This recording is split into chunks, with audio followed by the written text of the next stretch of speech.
The red dust of Mars swirled around Officer James Preston's patrol car as it hovered 6 feet above the polished streets of Olympus Heights. Through the reinforced glass of his vehicle, he watched the wealthy residents of the Mars colony's most expensive district go about their morning routines. The year was 2157, and humanity had made Mars their second home, bringing with them both their greatest achievements and their oldest problems. Preston adjusted his collar, catching his reflection in the rearview mirror. At 45, his face had grown hard from years of what he called maintaining order. His record told a different story. 12 complaints of racial profiling in the past year alone, all mysteriously dismissed. The shield on his chest gleamed in the artificial sunlight that filtered through the colony's dome, a symbol of authority he had long ago stopped deserving. The morning had been quiet, too quiet for his taste. Preston preferred action, the kind that let him remind people of their place in society. His fingers drummed against the steering wheel as he turned onto Crystal Boulevard, the widest street in the district. That's when he saw it. The car was beautiful, a 2155 Stellar Motors Phantom, its silver surface catching the light like liquid mercury. It hovered perfectly at a charging station, its anti-gravity systems creating a soft blue glow beneath its chassis. But what caught Preston's attention wasn't the car itself. It was the young black woman standing beside it, her hand resting on the biosensor pad. Maya Thompson had just finished a long night shift at the Quantum Computing Center. At 25, she was already one of the colony's brightest engineers, though Preston wouldn't have known or cared about that. All he saw was someone who, in his mind, didn't belong in Olympus Heights. The targeting scanner in Preston's patrol car confirmed what his eyes told him. The Phantom was expensive, too expensive for what he assumed a young black woman should own. He didn't bother checking the registration that floated across his heads-up display, showing clear ownership and perfect standing. His mind was already made up. The patrol car's landing gear extended with a soft hiss as Preston set it down near the charging station. He watched through the windshield as Maya finished the charging sequence, her movements calm and practiced. The neural interface band around her temples glowed softly as she communicated with her vehicle, a standard feature for high-end cars in 2157. Well, Preston muttered to himself, stepping out of his patrol car. His boots made a satisfying click against the polished street surface. What do we have here? The air inside the dome was always perfectly regulated, but Maya felt a chill as the officer approached. She'd heard stories about Preston from friends and coworkers, none of them good. Her neural implant automatically began recording, a safety feature that had become common among minority residents of the colony. License and registration, Preston barked, not bothering with a greeting.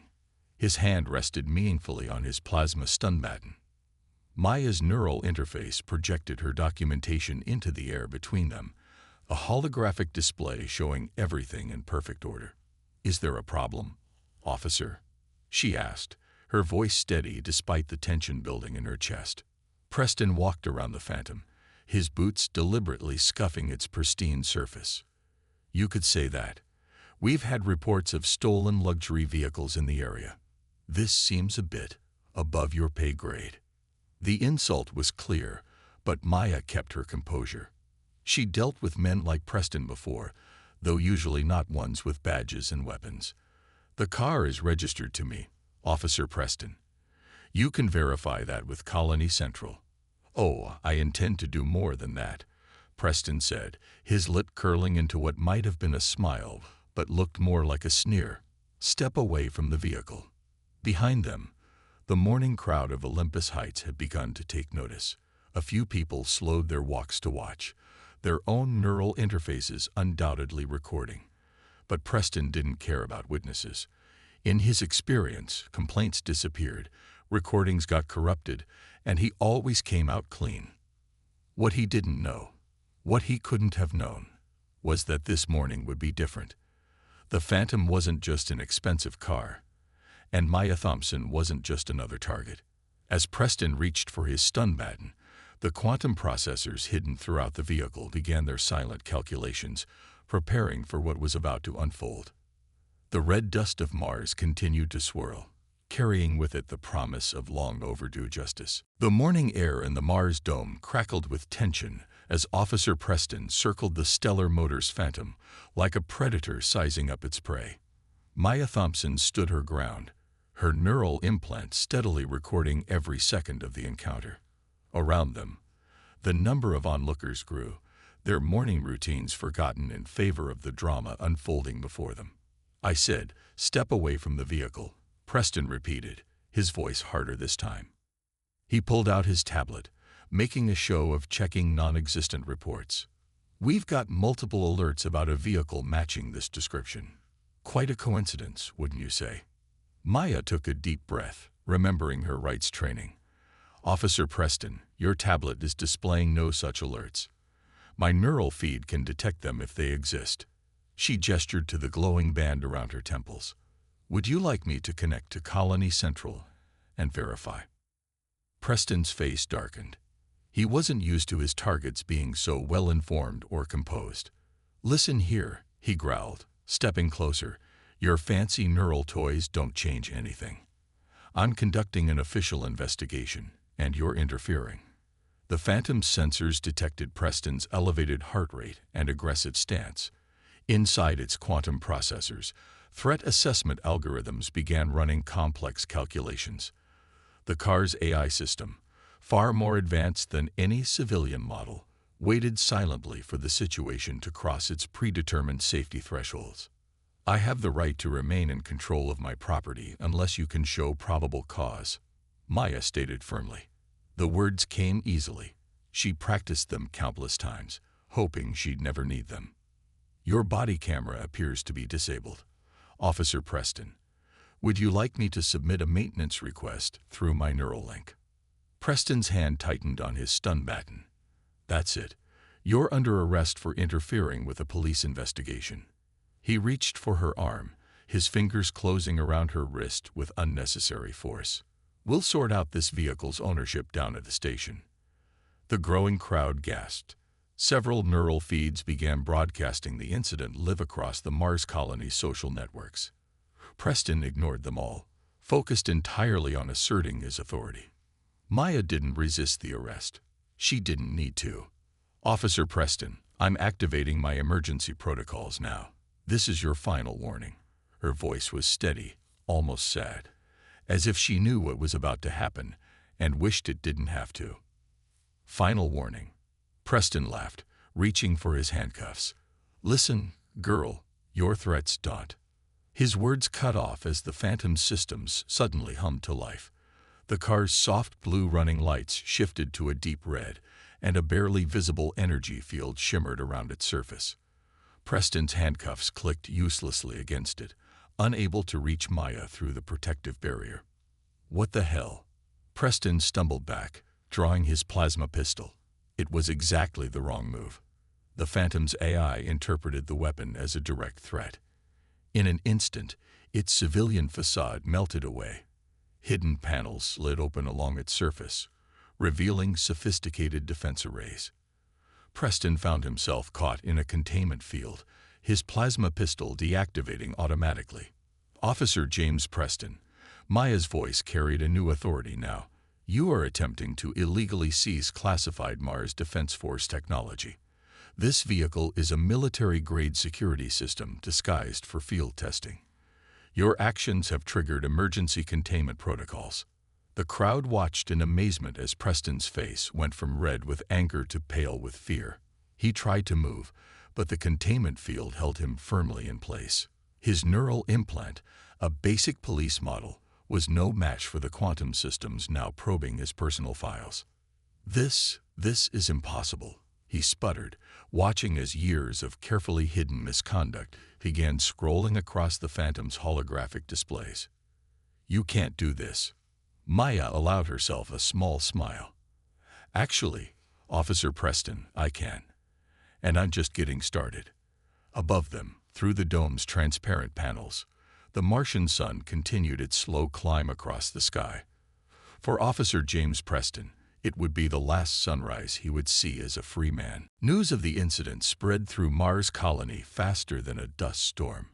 Within minutes, the confrontation between Officer Preston and Maya Thompson was trending on every social feed in the settlement. But while the public watched the unfolding drama of a corrupt officer caught in his own trap, few understood the true significance of what they were witnessing. Inside the Phantom's containment field, Preston struggled uselessly against forces he couldn't see or touch. His face had lost its threatening sneer, replaced by growing panic as holographic displays continued to flash around him, revealing file after file of his misdeeds. "What are you?" he demanded, watching Maya tap commands into the air with practiced ease, her neural interface glowing brighter as she accessed deeper levels of the colony's security systems. "I'm exactly what I said I was, a quantum computing engineer," Maya replied, her fingers dancing through holographic interfaces only she could see. "I just didn't mention that I work for Mars Defense Force's Advanced Security Division." She paused, allowing a small smile. "And this car isn't just a luxury vehicle. It's a prototype for our new law enforcement oversight system." The crowd of onlookers had grown larger, now including several uniformed Mars Defense Force officers who formed a perimeter around the scene. Among them was Commander David Rogers, head of Colonial Security. He approached Maya with a respectful nod. "Status report, Dr. Thompson," he asked, ignoring Preston's demands for release. "The prototype is performing exactly as designed, sir," Maya responded professionally. Officer Preston's attempt to illegally seize the vehicle triggered all primary security protocols. His neural implant has been isolated and scanned. "You'll want to see this." She gestured, and a new set of holographic displays appeared. They showed a complex web of financial transactions, deleted body camera footage, and communications with other officers, a digital trail of corruption that Preston had thought safely hidden behind police encryption. "You had no right," Preston shouted, his voice muffled by the containment field. "This is a violation of officer privacy protocols." Commander Rogers stepped closer to the field, his expression stern. "Officer Preston, when you attempted to steal what you thought was a civilian vehicle, you actually tried to seize a Level 1 military asset. That gives us every right to access your records." Dr. Thompson's project wasn't just about developing new technology. It was about finding officers like you. Maya's neural interface connected directly with the Phantom's quantum systems, bringing up more displays. "For the past 6 months, we've been gathering data on police misconduct across the colony.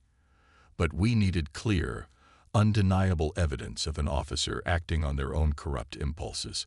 She looked at Preston sadly. "You gave us exactly what we needed." The quantum processors in the Phantom hummed quietly, continuing their work. They weren't just scanning Preston's neural implant. They were reaching back through years of digital records, connecting dots that no human investigator could have pieced together. Every racist comment, every falsified report, every bribe taken was being compiled into an airtight case. "The prototype isn't just a car," Maya explained to the watching crowd, her voice carrying clearly through the morning air. "It's an autonomous justice system. It can't be bribed, threatened, or fooled by deleted records. And today, it did exactly what it was designed to do. It caught a corrupt officer in the act." Preston had stopped shouting. His face had gone pale as he watched his carefully constructed world of privilege and power crumble around him. On the holographic displays, the evidence continued to mount. Dozens of victims of his abuse of power, hundreds of falsified reports, and a network of corruption that reached deep into the colony's law enforcement. "Dr. Thompson," Commander Rogers said, checking his own neural feed, "Mars Defense Force Command is impressed. They're authorizing immediate expansion of the program." Maya nodded, but her expression remained serious.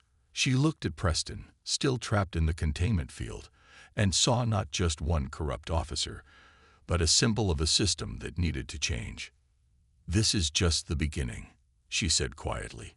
"Today, justice has quantum processors, and it never forgets." The red Martian morning had given way to a busy afternoon at Mars Defense Force headquarters. Officer Preston sat in an interrogation room, his police uniform now deactivated, its smart fabric turned a dull gray to show his suspended status. The neural dampeners in the room's walls kept him from accessing any communications or attempting to delete more evidence. Through the one-way observation window, Maya and Commander Rogers watched as Preston shifted uncomfortably in his chair. The quantum data compiled by the Phantom was displayed on screens around them, each one showing a different aspect of his crimes. "He's trying to access his neural backup," Maya noted, watching the subtle twitching of Preston's temple implant. "But the Phantom's already copied and locked everything. He can't delete or change any of it now." Commander Rogers nodded grimly. "How many victims have we identified so far?" Maya gestured at one of the screens, bringing up a growing list of names. 143 confirmed cases of harassment, illegal seizure of property, or excessive force, all targeting minority colonists. The quantum processors are still finding more. In the interrogation room, Preston's facade of authority had completely crumbled. His face was covered in sweat, and his hands wouldn't stop shaking. When the door opened and Maya walked in with a data tablet, he actually flinched. "Officer Preston," Maya said calmly, taking the seat across from him, "would you like to explain why you attempted to steal a military prototype today?" "I didn't know what it was," Preston muttered, not meeting her eyes. "You can't use this against me. I want my union representative." Maya placed the tablet on the table. It projected a holographic display showing Preston's recent neural activity. "Your neural implant recorded your thoughts when you saw me with the car. Would you like me to play them back?" Preston's face went pale. "You can't do that. It's illegal to access private neural data." "Actually," Maya replied, "when you attempted to seize military property, you gave us full access rights. But let's focus on something else." She swiped across the tablet, changing the display. "Let's talk about Thomas Walker." Preston's eyes widened at the name. 3 months ago," Maya continued, "you stopped Mr. Walker, claimed his car was stolen, and had it impounded. He lost his job because he couldn't get to work. His neural recordings of the incident mysteriously disappeared from police servers." She paused, letting the words sink in. "But quantum data can't be erased. Officer Preston, the Phantom recovered everything." Outside the room, Commander Rogers was joined by more Mars Defense Force officials. They watched as Maya methodically laid out case after case, victim after victim. Preston seemed to shrink with each new revelation. "Please," Preston finally broke, his voice cracking. "I'll tell you whatever you want to know. Just make it stop." Maya's expression remained professional, but her eyes were hard. "Make it stop. Like how Mr. Walker begged you to stop, or how about Maria Diaz, or James Chen? Did you stop when they begged?" The quantum processors in the Phantom, still parked in evidence bay below, continued their relentless work. They pieced together fragments of deleted data, reconstructed corrupted files, and built an unbreakable chain of evidence. More importantly, they identified patterns that linked Preston to other corrupt officers in the colony. "Here's what's going to happen," Maya explained, her voice steady. "You're going to give us names. Every officer who helped you cover up your crimes. Every judge who dismissed complaints against you. Every person who helped you hurt innocent people." Preston slumped in his chair. "They'll kill me if I talk." "No, they won't," Maya assured him, "because as of today, you're in military custody. And my prototype isn't just going to catch corrupt cops. It's going to protect the ones who help us clean up the force." Through the one-way glass, Commander Rogers smiled. Phase 1 of Project Justice had worked perfectly. Soon, every police vehicle in the colony would be equipped with quantum oversight systems. The days of unchecked power were coming to an end, and it had all started because one corrupt officer couldn't resist trying to steal what he thought was just a fancy car. The Mars Defense Force Command Center buzzed with activity as screens displayed an ever-growing web of corruption. Maya stood at the center of the room, using her neural interface to organize the flood of data coming from the Phantom's quantum processors. Each new connection revealed another dirty cop, another crooked judge, another piece of the broken system. "Look at this," she said, gesturing to Commander Rogers. A holographic map of the colony appeared, showing hundreds of red dots where Preston had conducted his illegal stops and seizures.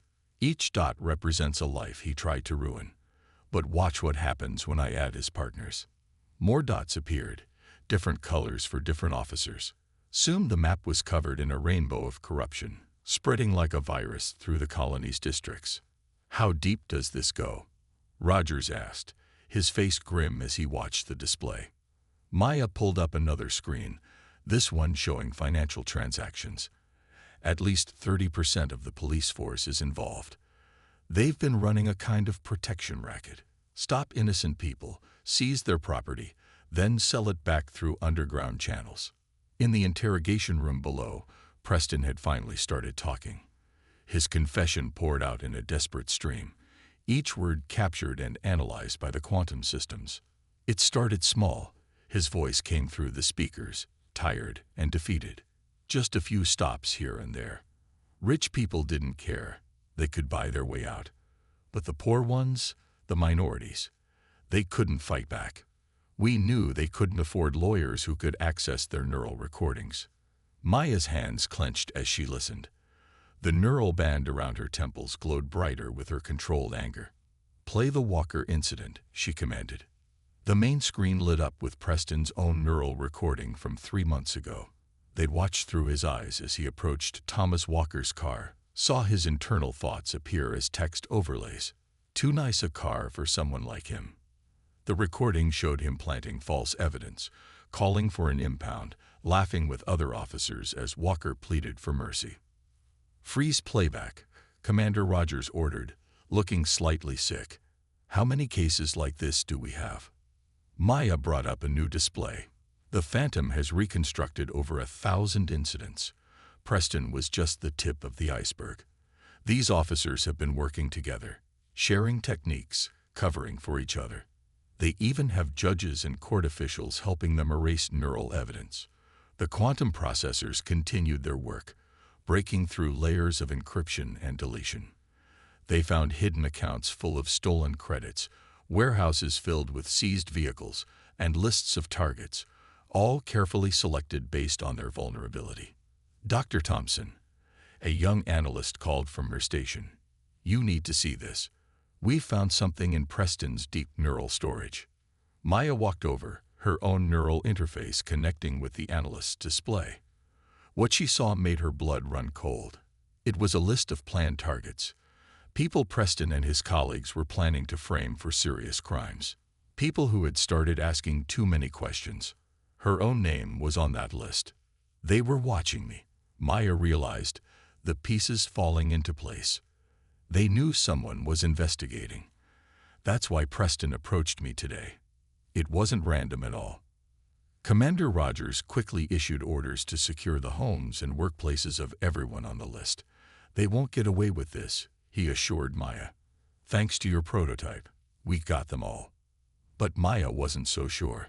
She stared at the growing web of corruption on the main display, watching as the quantum processors uncovered more connections every minute. Preston and his immediate circle were caught, yes. But how many others were out there, wearing badges and abusing their power?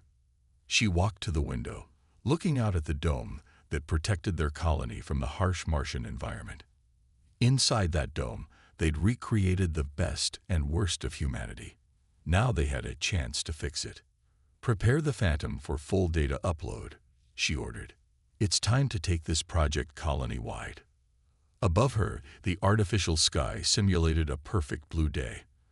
But Maya knew that before the sun set on Mars, a storm of justice was about to break. The next 12 hours in Mars colony felt like an earthquake without the shaking.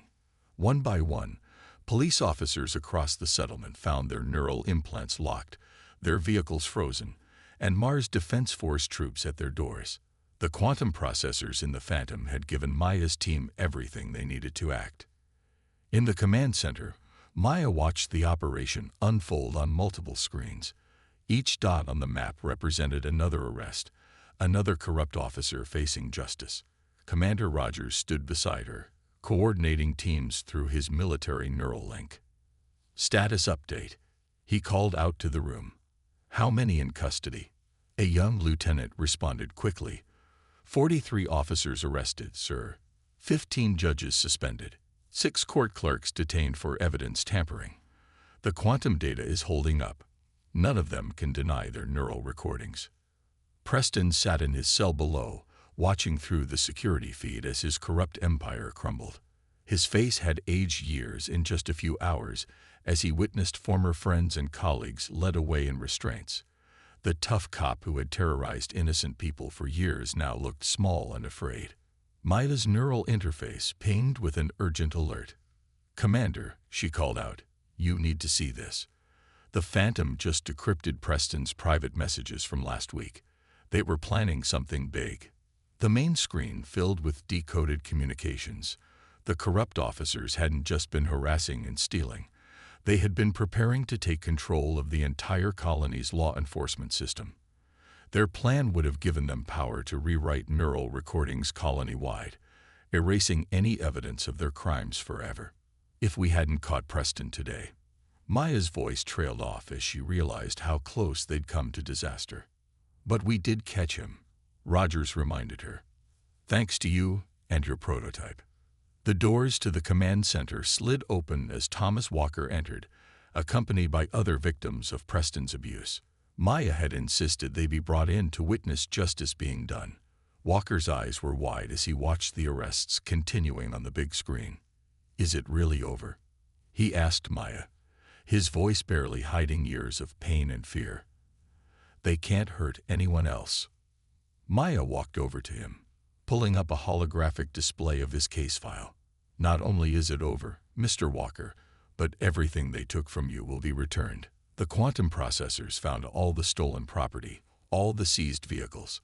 Plus, you'll be compensated for lost wages and emotional damage." Walker's eyes filled with tears. "My car." "Being brought to you from their hidden impound lot right now," Maya smiled, "along with everyone else's stolen property." The Phantom's processors traced every single theft. Across the colony, similar scenes played out. Families reunited with stolen possessions. People who had lost jobs due to illegal arrests were cleared of false charges. The quantum data provided irrefutable evidence of every wrong that needed to be made right. In the cell block, Preston heard the celebrations beginning above. The sound of justice being served echoed through the corridors like a song he had never wanted to hear. "Dr. Thompson," a technician called out, "the Phantom's final analysis is complete. You'll want to see the total numbers." Maya's neural interface connected with the display, showing the full scope of what they'd uncovered. Thousands of victims, millions in stolen property, and a conspiracy that had nearly taken over the colony. But more importantly, it showed something else, a path to fixing the broken system. "Begin Phase 2, she ordered, her voice firm with determination. "Upload the Phantom's oversight protocols to every police vehicle in the colony.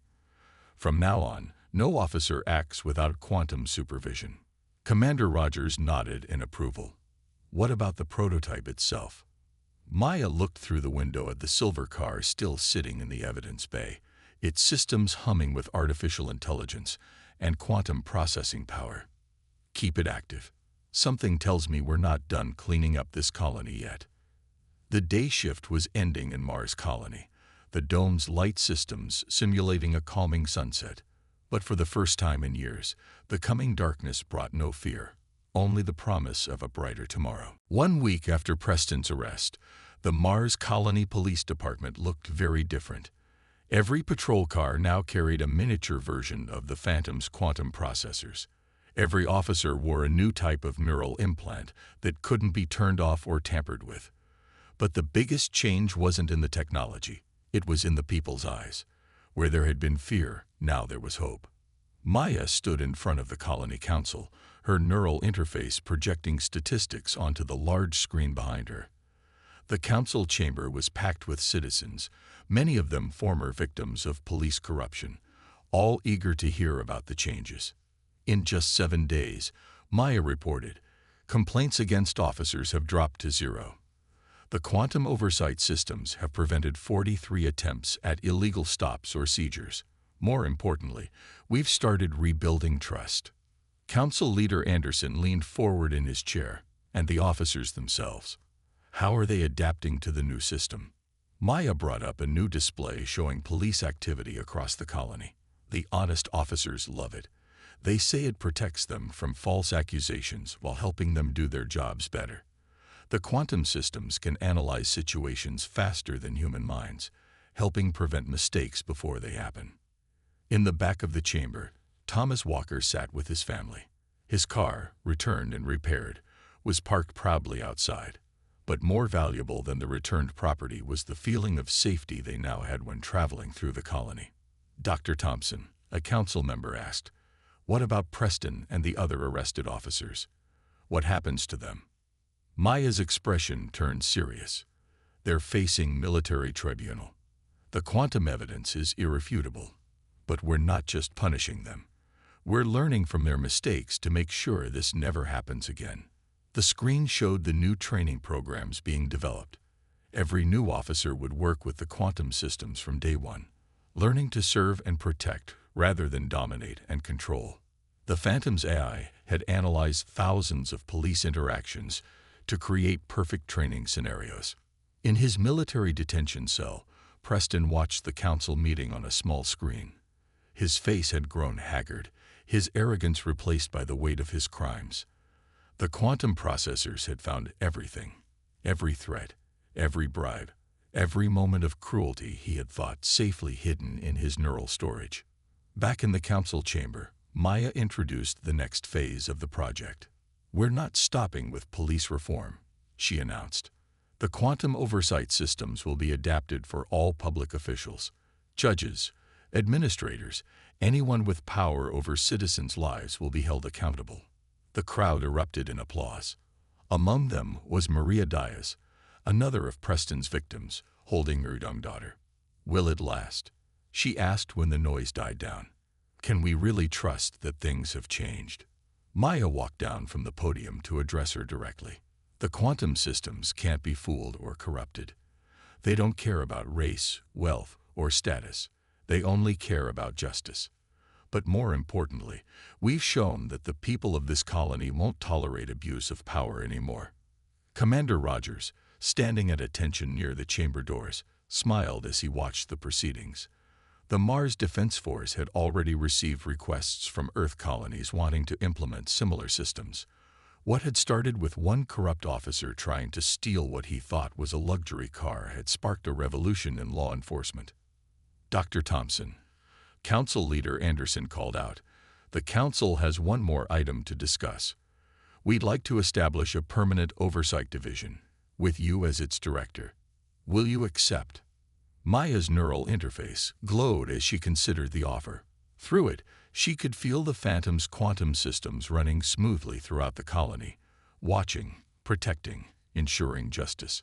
She thought about Preston, about Thomas Walker, about every person who had suffered under the old system. "I accept," she said firmly. "We've made a good start, but our work isn't finished. It never will be. Justice isn't a destination. It's a journey. And now, thanks to quantum technology, it's a journey we can all take together." The artificial sun shone through the council chamber's windows, its light touching everyone equally, just as the law now would. 1 month after the great police cleanup, Maya stood in her new office at the Oversight Division headquarters. Through the dome's transparent panels, she could see both of Mars' moons hanging in the rusty sky. On her desk, multiple holographic displays showed police activities across not just Mars Colony, but other settlements throughout the solar system. "You have a visitor, Director Thompson," her AI assistant announced. "Mr. Preston's daughter is here." Maya took a deep breath. She hadn't expected this. "Send her in." Lisa Preston walked into the office, looking nothing like her father, where he had been all arrogance and anger. She carried herself with quiet dignity. Her neural implant showed she worked as a teacher in the colony's education district. "Thank you for seeing me," Lisa said, taking the offered seat. "I wanted to talk about my father's case." Maya's quantum interface brought up Preston's file automatically. He was now serving his sentence in the low-gravity correctional facility on Phobos, Mars' smaller moon. The trial had been quick, the quantum evidence leaving no room for denial. "How can I help?" Maya asked carefully. "I'm not here to defend him," Lisa said quickly. "What he did was wrong. I'm here because I want to help. I've seen how the quantum oversight systems have changed things. My students aren't afraid of the police anymore. They talk about becoming officers themselves someday." On the screens behind them, data flowed showing the day's police activities. Every interaction was monitored, every decision analyzed. The quantum processors had prevented hundreds of potential abuses of power before they could happen. "We're starting a new training program," Maya said, understanding what Lisa was asking. "Teaching officers to work with the quantum systems, helping them understand why oversight matters. We could use someone with your background." Lisa's eyes lit up. "You'd trust me, after what my father did?" "The quantum systems judge actions, not names," Maya replied, "just like they should have all along." Across the colony, the changes were visible everywhere. Police vehicles now glowed with the same soft blue light as the original Phantom, marking them as quantum protected. Officers walked their beats with new purpose, their neural implants connecting them to oversight systems that helped rather than hindered. Maya's neural interface pinged with an incoming call from Earth. The United Nations Police Oversight Committee wanted an update on the Mars colony experiment. The quantum revolution in law enforcement was spreading, with departments around the solar system requesting their own versions of the Phantom system. "The numbers don't lie," Maya explained to the committee through her quantum link. "Complaints down 98%, response times improved by 40%, public trust at historic highs. But the real success isn't in the statistics, it's in the stories." She shared footage from the colony. Thomas Walker teaching his son to drive without fear. Maria Diaz opening a new business in a district she once avoided. Former victims of corruption becoming advocates for reform. Even some of the arrested officers' families, like Lisa Preston, working to be part of the solution. "What about the original Phantom?" one committee member asked. "Is it still in operation?" Maya smiled, glancing through her window at the silver car parked below. "The prototype continues to evolve. Its quantum processors learn from every interaction, making the entire system better. We're not just preventing abuse. We're teaching the next generation what good policing looks like." In his cell on Phobos, Preston watched educational broadcasts about the new system. Part of his rehabilitation involved understanding exactly how his actions had hurt people. The quantum processors ensured he couldn't hide from the truth anymore, even from himself. Director Thompson, her AI assistant, interrupted. "Earth colonies are reporting their first successful implementations of the oversight system. Rio de Janeiro, New Delhi, and Lagos are all online." Maya stood at her window, watching the Martian sunset paint the dome in shades of red and gold. What had started as one woman standing up to one corrupt officer had grown into something that was changing law enforcement throughout human space.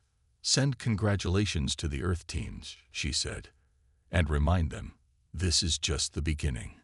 Justice doesn't sleep, and neither do quantum processors." 1 year had passed since the day Officer Preston tried to steal what he thought was just a luxury car. The Mars colony had changed so much that it barely resembled its former self. On this particular morning, Maya Thompson stood on the stage of the newly built Justice Center, preparing to address a graduating class of quantum-certified police officers. Among the graduates sat Lisa Preston, her neural training band glowing with completed qualifications. She had worked harder than anyone to prove that the sins of the father need not pass to the child. In the audience, Thomas Walker and Maria Diaz sat as honored guests, their presence a testament to how far the colony had come. 1 year ago, Maya began, her voice carrying clearly through the hall. "A single act of corruption led us to revolutionize law enforcement across the solar system. But today isn't about the past. It's about the future you will help build." The original Phantom sat on display behind her, its silver surface still gleaming. It had become a symbol of hope, toured through Earth's cities as quantum oversight systems were installed worldwide. Its quantum processors had processed millions of police interactions, learning and improving with each one. Your neural implants connect you to the most advanced oversight system humanity has ever created, Maya continued. But the real change isn't in the technology. It's in your hearts. You've chosen to be part of the solution. In his rehabilitation cell on Phobos, Preston watched the ceremony through permitted feeds. His face had softened over the past year, the anger replaced by understanding. The quantum therapy systems had helped him face his crimes and begin the long process of redemption. Director Thompson, he had written in his latest message, I finally understand what you built. It wasn't just about catching corrupt officers. It was about making sure no one else would become like me. Back at the ceremony, Maya activated a holographic display showing real-time police activity across Mars Colony. Each blue dot represented an officer working with their quantum partner, serving their community with integrity and compassion. Look at these displays, she told the graduates. Every dot is a promise kept. Every interaction is a chance to show that law enforcement can be what it always should have been, a force for justice, not fear. Thomas Walker stood up to speak next. His story of loss and redemption had become part of the training program, helping new officers understand the human cost of corruption. A year ago, I was afraid to drive my own car, he said, his voice strong. Today, my son is applying to the academy. That's what real change looks like. In the front row, Lisa Preston wiped away tears. Her father's crimes had nearly derailed her dreams, but the quantum oversight program had judged her by her own actions, not her name. Tomorrow, she would begin teaching ethics to the next class of recruits. Maya's neural interface pinged with an update from Earth. The United Nations had just voted to make quantum oversight mandatory for all law enforcement agencies globally. The revolution that began with one corrupt officer on Mars had finally reached every corner of human civilization. As you graduate today, Maya concluded, remember this, the quantum processors watch and guide you, but the choice to serve justice comes from within. You are the first generation of officers who will never have to choose between doing what's right and doing what's expected. The ceremony ended with a tradition that had begun with this first class. Each graduate approached the phantom, placing their hand on its surface. The quantum processors scanned their neural patterns one final time, recording their commitment to justice. Later that evening, Maya stood in her office, watching the Martian sunset. The colony's dome glowed with the same soft blue light as the police vehicles that now patrolled its streets. On her desk, a message flashed. Another Earth city had reported 0 police corruption cases for the 3rd straight month. Query. Her AI assistant spoke up. Should we update the historical records? The files about Officer Preston and the original incident. Maya smiled, thinking about how a single moment of confrontation had sparked such massive change. No, she replied. Keep it exactly as it is. Sometimes, the most important stories are the ones that remind us how far we've come and show us how far we can still go. Above Mars Colony, stars began to appear in the darkening sky. Each one represented another world where quantum justice now washed over the watchers, ensuring that power could never again corrupt those sworn to protect and serve.